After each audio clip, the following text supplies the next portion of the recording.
இல்ல காங்கிரஸ் உடைய பலம்ங்கிறது உங்களுக்கு சராசரி 5% தான். பட் தென் மாவட்டங்கள்ல அது 10 நோக்கி போகும். அதாவது 21 எலெக்ஷன்ஸையே எடுத்துக்கிட்டீங்கன்னால் கிட்டத்தட்ட 29 தொகுதிகளில் 5000 கீழே போச்சு. அதுல எல்லாம் டிடிவி வந்திருந்தால் இந்த பக்கத்துல ஜெயிச்சிருக்க முடியும்.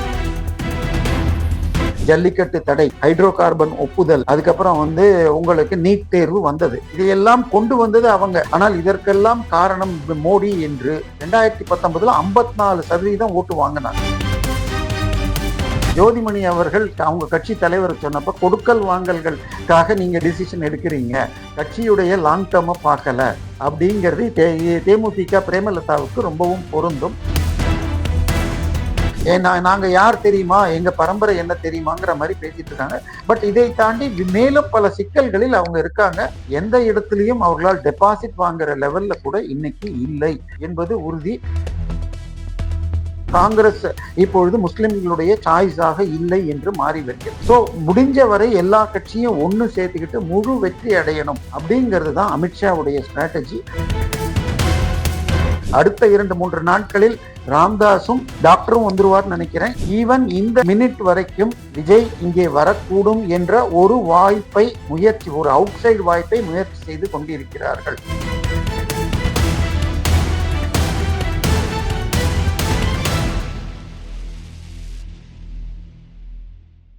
வணக்கம் சிவா 1440 நேயர்களே, பார்வையாளர்களே, உங்களை அன்புடன் கேட்டுக்கொள்கிறேன். என் சேனலுக்கு சப்ஸ்கிரைப் செஞ்சு பாருங்க. வணக்கம் தேவப்பிரியா சார். வணக்கம் சார். இன்னைக்கு எங்களோட நீங்க ஜாயின் பண்ணதுக்கு மிக்க நன்றி. ஸோ இன்னைக்கு ஒரு தனியார் நிறுவனம் தென் தமிழகத்துல நடத்தின ஒரு கருத்து கணிப்புல ஒரு முதல் 44 சீட் அவங்க பார்த்ததுல சவுத் தமிழ்நாடுல என்டிஏ 24 இடத்துல வின் பண்ணும் அப்படின்னும், ஒரு 7 இடத்துல ரொம்ப டைட்டா இருக்கு, அந்த 7 இடத்துல ஏடிஎம்கே வெற்றி பெறதுக்கான வாய்ப்புகள் இருக்கிறதாகவும் தகவல் வந்திருக்கு. இந்த தகவல் நீங்க பாத்தீங்களா? உங்களுடைய எண்ணம் என்ன இதை பத்தி? பார்த்தேன், நானும் பார்த்தேன். News7 மற்றும் News7 சேனல்ல ஸ்பிக் மீடியா அப்படிங்கிற குரூப்பும் இடம் வலம், ஐ திங்க் மோஸ்ட்லி அது கிஷோர் கே சுவாமின்னு நினைக்கிறேன், அந்த ரெண்டும் சேர்ந்து நடத்தினதை நேற்றைக்கு நம்ம செஃபாலஜிஸ்ட்ல ஓரளவு நல்ல புகழ் பெற்ற ஜேவிசி ஸ்ரீராமும் உட்காந்து News7ல நேற்று அனலைஸ் பண்ணாங்க. ஒரு தொகுதி வாரியாக அனலைஸ் பண்ணியிருக்காங்க. அதுல தமிழ்நாட்டுல 4 முனை போட்டி இருக்கிறது என்று எடுத்துக்கொண்டு திமுக ஒரு கூட்டணி, அதிமுக, பாஜக, நாம் தமிழர் மற்றும் விஜய் 4ஐயும் எடுத்துட்டு இருக்காங்க. இது எடுக்கப்பட்ட நேரத்தில் டிடிவி தினகரனுடைய அமமுக இந்த கூட்டணியில இல்லை, இன்னும் ஓபிஎஸும் இன்னும் இணையவில்லை. இதுதான் இந்த கண்டிஷன். அப்கோர்ஸ் இது எடுக்கப்பட்ட இடத்துல பாமக ரொம்ப முக்கியம் கிடையாது, டிடிவி ஒரு இம்பார்ட்டன்ட் ஃபேக்டரா இருந்திருக்கும். சோ இதுல எடுக்கப்பட்டதுல 44 தொகுதிகள் நேற்று எடுத்திருக்காங்க. அதாவது கடைசியாக நாகர்கோயில் மார்த்தாண்டத்துல ஆரம்பிச்சு மதுரை வரைக்கும் உள்ள ஒரு 44 தொகுதிகள் வந்திருக்கு. இதுல அவங்க கிட்டத்தட்ட 24 ஏடிஎம்கே கிளியர் லீடு, 20 இவங்களுக்குன்னு சொல்லிட்டு, பட் அந்த இதுலயும் 7 சீட்டுங்கிறாங்க. திரு ஸ்பிக் மீடியா அவங்க சொல்றது இதுல 29 வரை ஏடிஎம்கேங்கிறாரு, ஜேவிசி 31 வரை போகும் அப்படின்னு ஃபைனல் கமெண்ட்ஸ்ல சொல்லியிருக்காங்க. சார், இது ஏடிஎம்கேன்னு வச்சுக்கணுமா, என்டிஏன்னு வச்சுக்கணுமா? பாஜகவும் சேர்ந்து தானே இந்த வெற்றி? ஆமாமா, இது கிளியர் என்டிஏ தான். இதுல இரண்டாவது கருத்தே கிடையாது. கன்னியாகுமரி டிஸ்ட்ரிக்ட்ல போயிட்டீங்கன்னா உங்களுக்கு சென்ற முறை அதிமுக எம்பி எலெக்ஷன்ல 4வது இடத்துக்கு போனது. சோ உங்களுக்கு செகண்ட் இது பொன்னாரும், தேர்டு நாம் தமிழர் 4th பிளேஸுக்கு தான் ஏடிஎம்கே போச்சு. அதாவது கன்னியாகுமரியில இருக்கிற 6 தொகுதிகளில் உங்களுக்கு தளவாய் சுந்தரம்னு ஒரு லோக்கல் அதிமுக தலைவரும், திரு சுரேஷ் ராஜன், இவங்க 2 பேர் ஓரளவுக்கு பவர்ஃபுல். மற்றபடி இட் இஸ் மோர் நேஷனலிஸ்டிக். இன்னொரு காரணம் பக்கத்துல இருக்கிற கேரளாவும் ஒரு காரணமாகவும் எடுத்துக்கலாம். சோ திருவனந்தபுரம் வெற்றிக்கு பிறகு கன்னியாகுமரியில இதுல 3-3ன்னு சொன்னால் கூட 4-2 இருக்கக்கூடிய வாய்ப்பு இருக்கு. பட் ஒண்ணு டெமோகிராபிக்கலி கிறிஸ்டியன்ஸ் மெஜாரிட்டி இப்ப 2-3 சீட்ல ரொம்ப ஜாஸ்தியா இருக்கு. சார், தென் தமிழகத்துல நமக்கு தெரியும் காங்கிரஸ் ஒரு வலுவான இடத்துல ஏற்கனவே தக்க வச்சிட்டு இருக்கு தன்னுடைய பொசிஷனை பல கடந்த தேர்தல்கள்ல. இப்ப காங்கிரஸ் திமுக கூட்டணியிலயும் இருக்கு. சோ காங்கிரஸோட பலத்தையும் மீறி இந்த வெற்றி சாத்தியம்னு நீங்க நினைக்கிறீங்களா? இல்ல காங்கிரஸ் உடைய பலம்ங்கிறது உங்களுக்கு சராசரி 5% தான். பட் தென் மாவட்டங்கள்ல அது 10 நோக்கி போகும். அதாவது நம்ம பார்க்கணும்னா 2014 எலெக்ஷன்ல உங்களுக்கு தனியாக நிக்க வைக்கப்பட்டார்கள். காங்கிரஸ் ஜெயலலிதா மோடியா லேடியா என்று வந்த பொழுது காங்கிரஸ் தனியாக போய் வாங்கின ஓட்டு 4.34 தான். So that is their vote. அதுல இருந்தும் பலர் வெளியில போயிருக்காங்க. ஸோ அங்க அந்த 4லயும் நீங்க பாத்தீங்கன்னா கன்னியாகுமரியிலாம் they would have got around 15%. So இன்னைக்கு காங்கிரஸ் உடைய ஓட் ஷேருங்கிறது சம்வேர் க்ளோஸ் டு 5%. அதுக்கு மேல இல்ல. அவர்களுடைய தனி பலம்னு சொன்னால் கன்னியாகுமரி டிஸ்ட்ரிக்ட்ல 25 தொட முடியும். பட் அதை தாண்டி மற்ற ஏரியாலெல்லாம் தனியா, ஏன்னா அவங்க 68க்கு 67க்கு பிறகு தனியாக எப்பயுமே பண்ணல. 89ல திரு ராகுல் காந்தி ஒரு முயற்சி செய்தார். அப்ப 20% ஓட்டு மூப்பனார் தலைமையில வாங்கினாங்க. பட் அதன் பிறகு உடனடியாக இது 96ல ஜெயலலிதாவோடு கூட்டு வந்ததுக்கு அப்புறம் தமிழ் மாநில காங்கிரஸ்னு பிரிஞ்சு போய், ஸோ காங்கிரஸ் உடைய பலம் என்பது மிக குறைவு. வயதானவர்கள் ட்ரெடிஷனல் காங்கிரஸ் அப்படிங்கிற ஒரு கான்செப்டை தாண்டி எந்த ஒரு ஃப்ரெஷ் ஓட்டர்ஸும் அதுல ஜாயின் ஆகலங்கிறது தான். சார், இப்போ இந்த சர்வே திரு தினகரன் அவர் சேரத்துக்கு முன்னாடி எடுத்த சர்வே மாதிரி தெரியுது. ஸோ இப்போ அவர் என்டிஏல அஃபிஷியலா ஜாயின் பண்ணியிருக்காரு. ஸோ அதனால இந்த சர்வே படி இன்னும் கொஞ்சம் பலம் அதிகமாகுமா? அதுக்கான காரணம் என்னன்னு நினைக்கிறீங்க? ஸோ இந்த 44ல 24 இன்னொரு 7னா 31 தொகுதி வந்துருது இவங்களுக்கு. இதுக்கான காரணம் என்னவா இருக்கும்னு நீங்க நினைக்கிறீங்க? 21 எலெக்ஷன்ஸையே எடுத்துக்கிட்டீங்கன்னால் கிட்டத்தட்ட 29 தொகுதிகளில் 5000க்கு கீழே போச்சு. அதுல எல்லாம் டிடிவி வந்திருந்தால் இந்த பக்கத்துல ஜெயிச்சிருக்க முடியும் என்பது எல்லாருக்கும் கிளியரா தெரியும். இன்னொன்னு 21 எலெக்ஷனுக்கு கொஞ்சம் முன்னால லாஸ்ட் மினிட்ல அவர் வன்னியர்களுக்கு எம்பிசில ஒரு தனியாக 10.5% கோட்டா போட்டவுடன் ஒரு மாதிரி ரிவர்ஸ் போலரைசேஷன் எகென்ஸ்ட் ஏடிஎம்கே, ஐ மீன் நான் வன்னியர் நடுவுல நடந்தது. எஸ்பெஷலி அந்த முக்குலத்தோர் என்றது அந்த தேவர் மறவர் அகமுடையார் என்ற அந்த குரூப்ல அது ஆனதுனால அந்த குரூப்ல பெரிய அளவுல வெற்றி பெற முடியல. மதுரையிலிருந்து நீங்க பாத்தீங்கன்னாலே டெல்டால இருந்தே எடுத்துக்கிட்டீங்கன்னால் அதிமுகல சில ஸ்டால்வார்ட்டுகள் அவர்களுடைய தொகுதியில வெற்றி பெற்றார்கள்.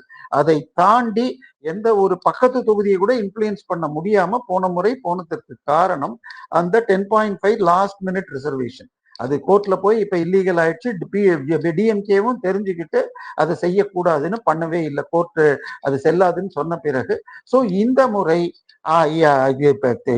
சட்டம் ஒழுங்கு மற்ற ஆன்டி இன்கம்பன்சி ஃபேக்டர்ஸோட ரிவர்ஸ் போலரைசேஷன் இருந்த அந்த முக்கலத்தோர், எப்பயுமே முக்கலத்தோர் ட்ரெடிஷனலாக இது திரு திண்டுக்கல்லில் முதலில் 72ல எம்ஜிஆர் ஜெயிச்சப்பவே அந்த தொகுதியில அவர் ஜெயிக்க வேட்பாளரும் ஒரு தேவர் இனத்தை சேர்ந்தவர் தான். சோ எல்லா காலத்திலும் அந்த ஒரு சப்போர்ட் இருந்திருக்கு. அதுல சசிகலா குரூப் இருந்ததுல இன்னும் அதிகமாக இருந்து. சோ இந்த முறை முக்குலத்தோர், அதுலயும் அதே மாதிரி பாஜக இவரும் இப்பொழுதைய தலைவர் நயினார் நாகேந்திரனும் முக்குலத்தோரை சேர்ந்தவர். எனவே இந்த இது 31 ஈஸியாக தொட முடியும்னு எடுத்துக்கொள்ளலாம். சார், இந்த 10.5% கொடுத்ததுனால ஒரு எதிரலை வந்தது அப்படின்னு நீங்க சொன்னீங்க. அது நடந்து ஆனா ஒரு 5 வருஷம் ஆயிடுச்சு. சோ இந்த தேர்தல்ல அது எந்த விதத்துல எதிரொலிக்கும்? திமுகவுக்கு அது ஒரு சாதகமாகவோ பாதகமாகவோ அமையுமா? எப்படி என்ன நினைக்கிறீங்க? இல்ல, முதல்ல ஆன்டி இன்கம்பன்சிங்கிற ஒரு ஃபேக்டர் 2%ன்னு வச்சுக்கிட்டாலே, அதாவது திமுகவுக்கு ஃப்ளோட்டிங் ஓட்ஸ்ல இருக்கிற 2% இந்த பக்கம் வந்தாலே டிஃபரன்ஸ் மார்ஜினலைஸ் ஆயிடுது. இன்னொன்னு, திமுகவும் இன்னைக்கு கம்யூனிஸ்டாக இருக்கட்டும், விடுதலை சிறுத்தைகளாக இருக்கட்டும், இப்ப காங்கிரஸ் லேட்டஸ்டாக இந்த நடந்த ஏரியாவை சேர்ந்த பெரும்பாலான எம்எல்ஏ எம்பிகள், இதுல கன்னியாகுமரியை சேர்ந்த ராஜேஷ்குமார் பேசியிருக்காரு. இவர் மாணிக்கம் தாக்கூர் இருக்கு அந்த காரைக்குடி பெல்ட்ல இருந்து அவர் பேசியிருக்கார். இவர்கள் எல்லாம் இவ்வளவு திமுக விமர்சனம் செய்த பிறகு அவர்களுடைய ஓட்டு முழுமையா டிரான்ஸ்பர் ஆகுமா அப்படிங்கிறது தெரியாது. ஏன்னா உங்களுக்கு 2019 தேர்தல்ல ஆன்டி மோடி என்ற ஒரு மிகப்பெரிய அலை கிரியேட் செய்யப்பட்டது. அதாவது எதையெல்லாம் மன்மோகன் சிங் கருணாநிதி கூட்டணி அல்லது இன்றைய பாஷையில ராகுல் காந்தி ஸ்டாலின் கூட்டணி டெல்லியில செஞ்சாங்களோ, ஜல்லிக்கட்டு தடை, ஹைட்ரோ கார்பன் ஒப்புதல், அதுக்கப்புறம் உங்களுக்கு நீட் தேர்வு வந்தது, இதையெல்லாம் கொண்டு வந்தது அவங்க. ஆனால் இதற்கெல்லாம் காரணம் மோடி என்று 2019ல 54% ஓட்டு வாங்கினாங்க. ஆனால் அதே 53.7 என்னமோ, பட் அதே 2021ல 44.3 குறைஞ்சிச்சு. கிட்டத்தட்ட 9% குறைஞ்சிது.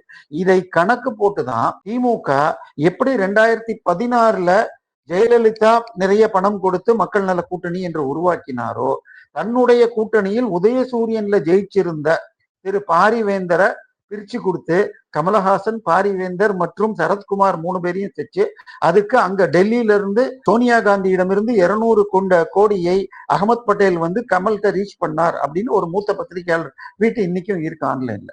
சோ அந்த மாதிரி பிரிச்சதுனால 2021லயே ஜெயிக்க முடிஞ்சது. 10 வருஷம் ஆன்டி இன்கம்பன்சி கேத்தாப்ல.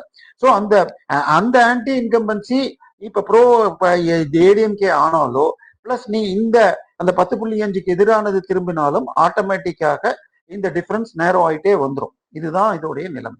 சார், தேமுதிகவோட நிலைப்பாடை பத்தி நம்ம வந்து விவாதிக்கணும். ஸோ அவங்க வந்து கடந்த பாராளுமன்ற தேர்தல்ல அதிமுகவோட இருந்தாங்க. இப்ப அதிமுக என்டிஏவோட இருக்கிறபோது அவங்க தன்னுடைய நிலைப்பாட தெளிவா சொல்ல மாட்டேங்கிறாங்க. அதுவும் இல்லாம இப்ப வந்து நேத்திக்கு நமக்கு வந்த நியூஸ்ல படி பார்த்தோம்னா, திருமதி பிரேமலதா அவர்கள் 30 தொகுதி வரை கேட்கறாங்க. அது 30 தொகுதி அவங்க கேட்கறதுக்கான காரணத்த வேற சொல்றாங்க. நீங்க இத பத்தி என்ன நினைக்கிறீங்க? தேமுதிகக்கு 30 தொகுதி திமுகவோ இல்லாட்டி என்டிஏவோ குடுக்க முடியுமா? குடுப்பாங்களா? இல்ல கொடுக்க தேமுதிகவை பொறுத்த வரைக்கும் அவர்கள் கடைசி நிமிஷம் வரைக்கும், அதாவது கிட்டத்தட்ட பாமகவை போல அவங்களும் எல்லா கட்சியோடையும் பேரம் பேசிக்கிட்டு கடைசி நிமிஷத்துல டிசைட் பண்றது என்றும், இவர் மாணிக்கம் இது ஜோதிமணி அவர்கள் அவங்க கட்சி தலைவர் சொன்னப்ப கொடுக்கல் வாங்கல்களுக்காக நீங்க டிசிஷன் எடுக்கிறீங்க, கட்சியுடைய லாங் டேர்ம பார்க்கல அப்படிங்கிறது தேமுதிக பிரேமலதாவுக்கு ரொம்பவும் பொருந்தும். அதனால இப்ப என்ன ப்ராப்ளம்னா, அவர்கள் கிட்டத்தட்ட தனியாக 2009 8.6 எடுத்தாங்க. கூட்டணியில 10% மேல 41 தொகுதியில் நின்று 2011 எடுத்தாங்க. பட் 2014 பிஜேபி தேமுதிக பாமக கூட்டணியில அந்த முறை மோடியா லேடியா என்று கொண்டு போனப்ப விஜயகாந்த் அவர்கள் முன்னிலையில் அவங்களும் சரி பிரேமலதாவும் சரி தமிழ்நாட்டில் இருக்கிற 39 பாராளுமன்ற தொகுதிக்கும் விசிட் செய்து கடும் உழைப்பு கொடுத்தாங்க. ஆனாலும் அந்த எலெக்ஷன்ல திமுக பிஜேபி 7 சீட்ல வாங்கினதை விட அவங்க 9 10 சீட்ல இன்னும் குறைவு போச்சு. ஸோ அவங்களுடைய ஒரு ரீப்ளேஸ்மெண்ட் ஃபேக்டர்ங்கிறது கிட்டத்தட்ட 2014லயே அந்த டவுன்வர்ட் ட்ரெண்ட் வந்துச்சு. 2016 மக்கள் நல கூட்டணியில மொத்தமா கம்யூனிஸ்டுகள், விடுதலை சிறுத்தை எல்லாம் சேர்ந்தே 2 சம்திங் தான்.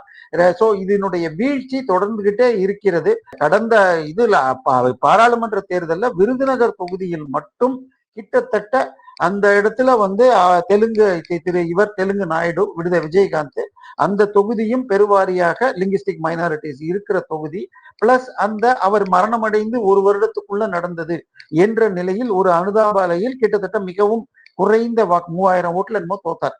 மற்றபடி அவங்களுக்கு தமிழ்நாடு ஃபுல்லா பெரும்பாலான தொகுதிகளில் 500ல இருந்து 1000 ஓட்டு இருக்கலாம், இல்ல சில இடங்கள்ல அதிகம் இருக்கலாம். எந்த இடத்திலையும் அவர்களால் டெபாசிட் வாங்குற லெவல்ல கூட இன்னைக்கு இல்லை என்பது உறுதி. அவர் அதுக்கேற்று எடுக்கணும். அதாவது பழைய நாங்க யார் தெரியுமா, எங்க பரம்பரை என்ன தெரியுமாங்கிற மாதிரி பேசிட்டு இருக்காங்க. பட் இதை தாண்டி மேலும் பல சிக்கல்களில் அவங்க இருக்காங்க.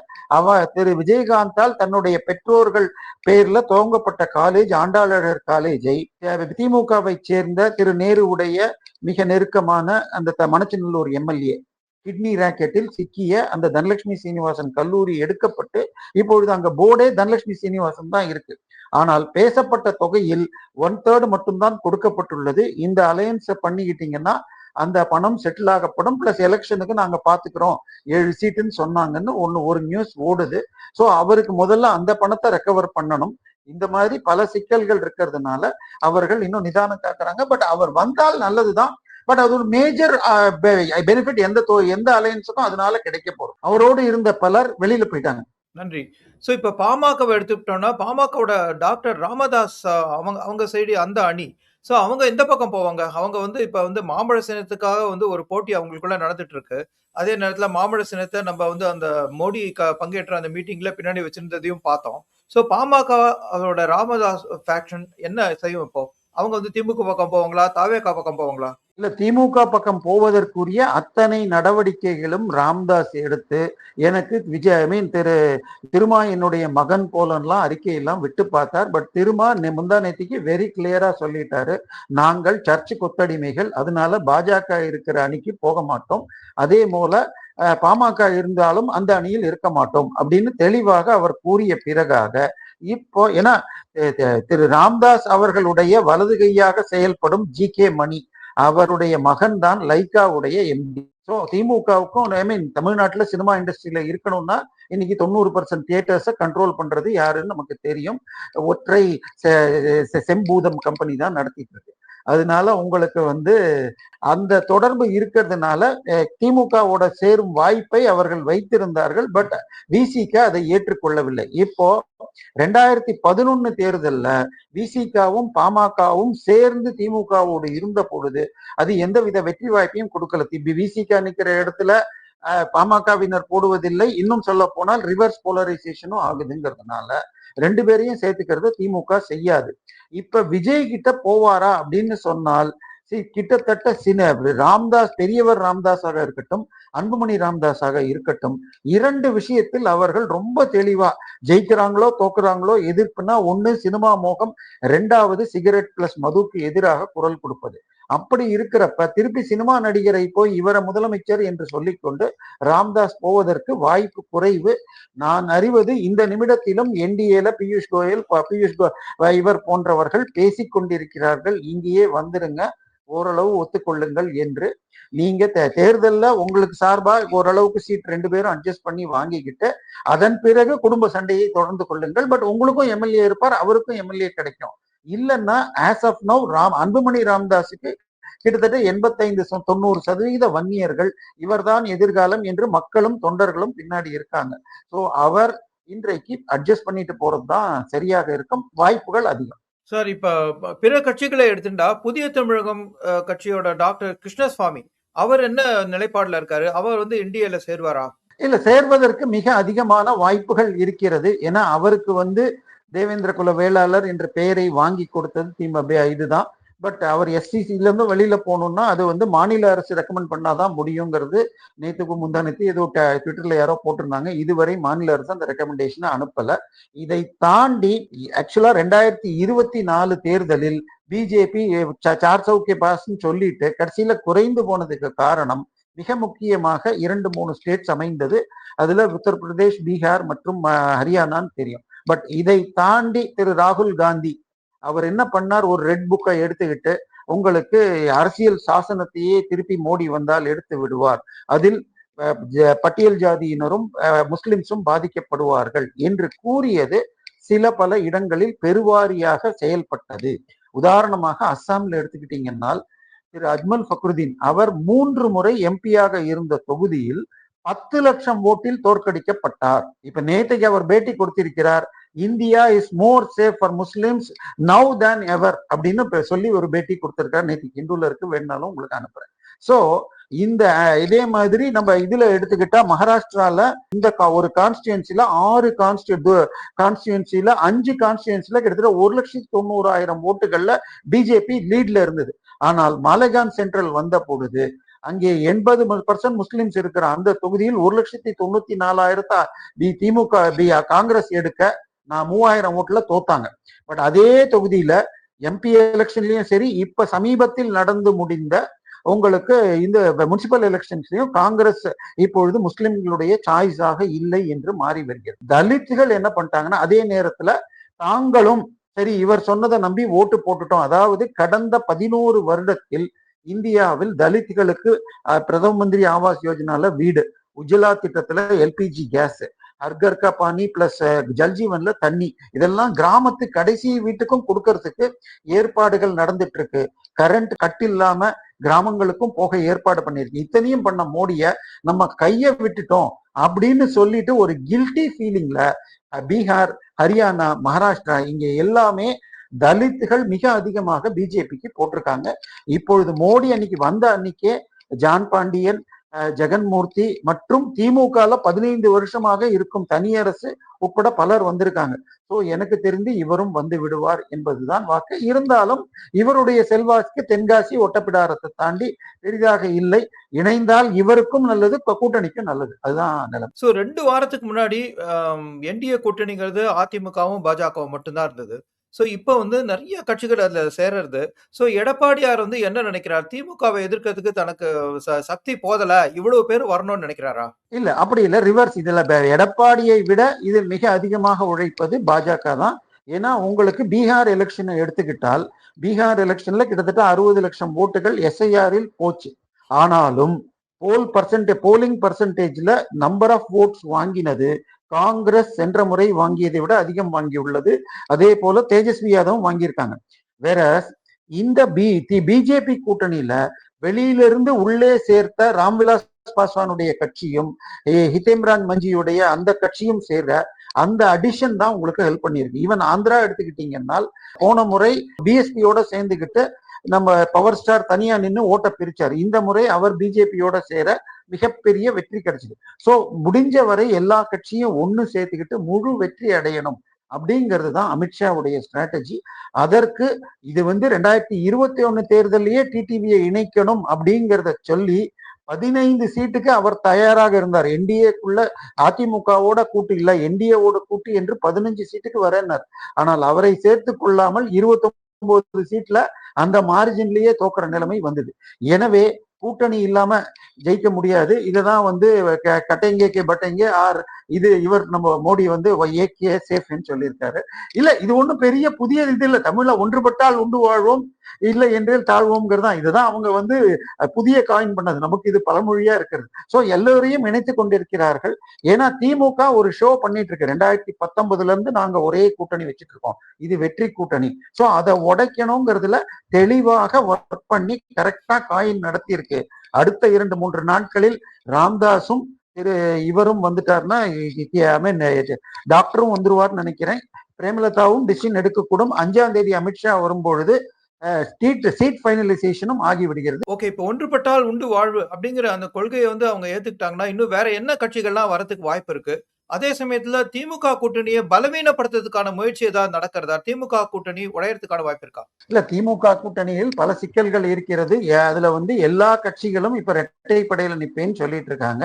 இதுல அடுத்தது போன முறை, அதாவது இதுக்கு காரணம் ஒண்ணு இப்ப மாணிக் தாக்கூர் சொல்லியிருக்கு, அதையும் சொல்லிடுறேன். அதாவது சென்ற முறை மிக அதிகமான சீட்ல இரட்டை இலையில நிக்கணும்னு 185 சீட்ல வச்சு தன்னுடைய கூட்டணி கட்சிகள் மதிமுக, விடுதலை சிறுத்தைகள், இவங்க எல்லாரையுமே இதுலயே உதயசூரியன்லயே நிக்க வச்சார். சோ அவங்களுடைய மாநில கட்சி அந்தஸ்து யாருக்குமே கிடைக்கல. பட் மாநில கட்சி அந்தஸ்து வரணும்னு சொன்னால் 12 எம்எல்ஏ சீட்ல நின்று 6ல ஜெயிச்சாதான் 2 வர முடியும். ஸோ எல்லாருமே 12 சீட்டு கேட்கறாங்க. இப்ப 6 சீட்ல போன முறை மதிமுக, விடுதலை சிறுத்தைகள், 2 கம்யூனிஸ்ட், இது 4க்குமே 12 கொடுக்கணுங்கிறாங்க. காங்கிரஸ் 40க்கு குறையக்கூடாதுங்கிறாங்க.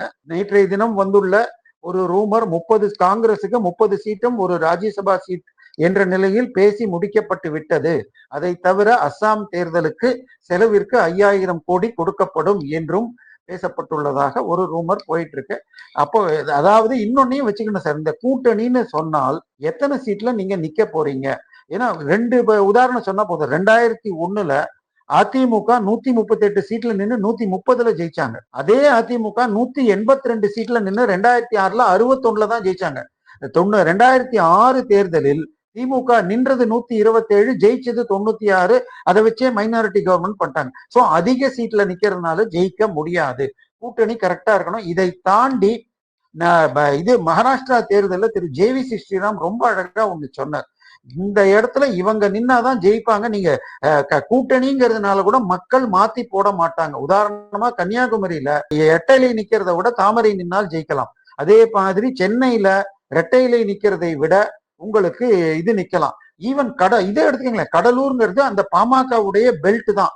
அங்கே சென்ற முறை எம்பி எலெக்ஷன்ல நிக்க வைக்கப்பட்டவர் ஒரு சினிமா டைரக்டர் தான். ஆனால் அவர் 4ஆம் இடத்திற்கு தள்ளப்பட்டார். அதே மாதிரி கன்னியாகுமரியில 4ஆம் இடத்துல தான் அதிமுக வந்தது. 88 தொகுதிகளில் பிஜேபி செகண்ட் வந்திருக்கு. 45 சீட்டுக்கு குறையாமல் திமுக நிற்க வேண்டும். ஒன்னே ஒண்ணு, ஈவன் இந்த மினிட் வரைக்கும் விஜய் இங்கே வரக்கூடும் என்ற ஒரு முயற்சி, ஒரு அவுட் சைடு வாய்ப்பை முயற்சி செய்து கொண்டிருக்கிறார்கள். 41 சீட்டு 2011ல விஜயகாந்த் கொடுத்த அதே அளவு சீட்டை கொடுத்து விஜய் இங்கு சேர்த்தால் 234க்கு 220 சீட்டு வரைக்கும் ஜெயிக்க முடியும். அதற்கு ஒரு அவுட் சைட் சான்ஸ் இருக்கான்னு இன்னும் என்டிஏ தரப்பில் சில முயற்சிகள் நடந்து கொண்டிருக்கிறது. ஆனால் விஜயுடைய முந்தானத்து பேச்சுல அதிமுகவை மிகப்பெரிய அளவுல சீண்டி இருக்கார். அதிமுகவும் எதிர் பேச்சுகள் வர தொடங்கி இருக்கு. வாய்ப்புகள் குறைகிறது. நன்றி சார். இவ்வளவு நேரம் எங்களோட இந்த அரசியல் விவாதத்தில் இணைந்ததற்கு மிக்க நன்றி சார். நேயர்களே, மீண்டும் ஒரு முறை கேட்டுக்கொள்கிறேன், என் சேனலுக்கு சப்ஸ்கிரைப் செய்து ஆதரவு தாருங்கள். நன்றி. வணக்கம் சார். வணக்கம்.